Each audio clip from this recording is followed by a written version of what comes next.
Assalamualaikum warahmatullahi wabarakatuh para mahasiswa sekalian. Berjumpa kembali bersama saya ya Darwis, salah satu staf pengajar pada Fakultas Ekonomi Universitas Muhammadiyah Aceh yang akan melakukan pembelajaran secara daring sebagaimana yang diamanahkan selama ini.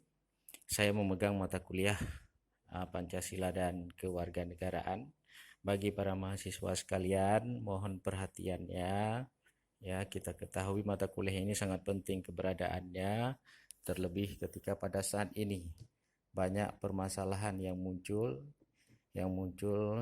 dihadapi oleh bangsa Indonesia tentang Pancasila. Bagaimana sih Pancasila tersebut? Ya, para mahasiswa sekalian, perlu diperhatikan Pancasila itu terdiri dari dua bahasa atau dua kata, itu panca dan sila. Panca artinya lima, kemudian sila artinya dasar. Jadi lima dasar. Lima dasar ini yang kita kenal sekarang terdiri dari ketuhanan yang Maha Esa, kemanusiaan yang adil dan beradab, persatuan Indonesia, kerakyatan yang dipimpin oleh hikmat kebijaksanaan dalam permusyawaratan perwakilan. Kelima sila ini merupakan dapat dikatakan dengan sistem filsafat, yaitu sistem di mana satu dengan yang berurutan dengan yang kedua, ketiga sampai ke dengan yang kelima. Para mahasiswa sekalian, ya, baik, sekilas kita pelajari tentang rumusan Pancasila yang disampaikan oleh beberapa tokoh pendiri bangsa. Rumusan pertama kita lihat yaitu dari rumusan Mr. Muhammad Yamin. Mr. Muhammad Yamin ini menyampaikan rumusannya dalam pidatonya pada sidang BPU PKI tanggal 29 Mei 1945 adalah sebagai berikut, yaitu rumusan pri kebangsaan, kemudian yang kedua pri kemanusiaan, yang ketiga pri ketuhanan, yang keempat pri kerakyatan, dan kelima kesejahteraan rakyat, ya, kesejahteraan rakyat. Kemudian pada sidang yang sama hari itu juga Mr. Muhammad Yamin menyampaikan rancangan preambul Undang-Undang Dasar. Di dalamnya tercantum 5 rumusan dasar negara, yaitu ketuhanan yang Maha Esa, kebangsaan, persatuan Indonesia, rasa kemanusiaan yang adil dan beradab, kerakyatan yang dipimpin oleh hikmat kebijaksanaan dalam permusyawaratan perwakilan, keadilan sosial bagi seluruh rakyat Indonesia. Rumusan Pancasila yang tercantum di dalam Piagam Jakarta tanggal 22 Juni 1945 berbunyi sebagai berikut. 1. Ketuhanan dengan kewajiban menjalankan syariat Islam bagi pemeluk-pemeluknya. 2. Kemanusiaan yang adil dan beradab. 3. Persatuan Indonesia. 4. Kerakyatan yang dipimpin oleh hikmat kebijaksanaan dalam permusyawaratan perwakilan. 5. Keadilan sosial bagi seluruh rakyat Indonesia. Kemudian Insinyur Soekarno dalam sidang BPU PKI pada tanggal 1 Juni 1945 mengusulkan adanya 5 dasar negara merdeka, yaitu 1. Kebangsaan Indonesia, 2. Internasionalisme atau pri kemanusiaan, 3. Mufakat atau demokrasi, 4. Kesejahteraan sosial, dan 5. Ketuhanan yang berkebudayaan.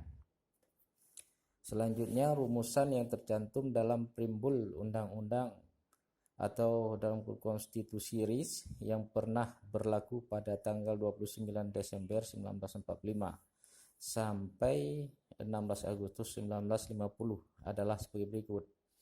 Ketuhanan yang Maha Esa, pri kemanusiaan, kebangsaan, kedaulatan rakyat, dan keadilan sosial. Pada akhirnya tersusunlah rumusan Pancasila seperti yang terdapat di dalam pembukaan Undang-Undang Dasar 1945, yaitu ketuhanan yang Maha Esa, kemanusiaan yang adil dan beradab, persatuan Indonesia, kerakyatan yang dipimpin oleh hikmat kebijaksanaan dalam permusyawaratan perwakilan, serta keadilan sosial bagi seluruh rakyat Indonesia.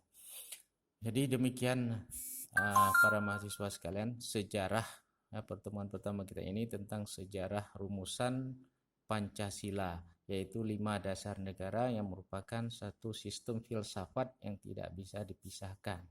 Jika kita melihat sila pertama yang sekarang ini, yaitu ketuhanan yang Maha Esa, ini menandakan bahwa negara Indonesia ini adalah negara yang bertuhan. Semua warga negara Indonesia memiliki Tuhan, memiliki adanya keyakinan tentang keagamaan atau ibadah menurut ajarannya masing-masing. Kemudian rasa memiliki ketuhanan tersebut akan terasa apabila kita melakukan rasa kemanusiaan kepada yang lain, kepada sesama, sehingga terjadilah satu ukuran bagi kita semua. Tidak ada yang harus kita saling ribut antara satu dengan yang lainnya. Kemudian baru terjadi persatuan. Jika sila pertama dan kedua itu kita jalankan, sila ketiga baru terjadi persatuan bagi bangsa Indonesia. Kemudian yang keempat, kerakyatan yang dipimpin oleh hikmat kebijaksanaan dalam permusyawaratan perwakilan akan terwujud dengan sendirinya dan keadilan akan tercapai. Inilah yang harus dipegang oleh setiap pemimpin dan warga negara untuk dilaksanakan, dijalankan sebagaimana yang diamanahkan dalam Undang-Undang Dasar 1945. Jadi inilah yang bisa kita sampaikan untuk saat ini ya, tentang rumusan Pancasila atau sejarah singkat tentang Pancasila. Sedangkan kedepannya kita akan melakukan atau berbicara lagi permasalahan tentang pengertian kewarganegaraan. Silakan dipelajari dan dilanjutkan. Demikian para mahasiswa sekalian, bersama Pak Darus ini ya, mata kuliah Pancasila dan Pendidikan Kewarganegaraan pada hari ini. Terima kasih. Assalamualaikum warahmatullahi wabarakatuh.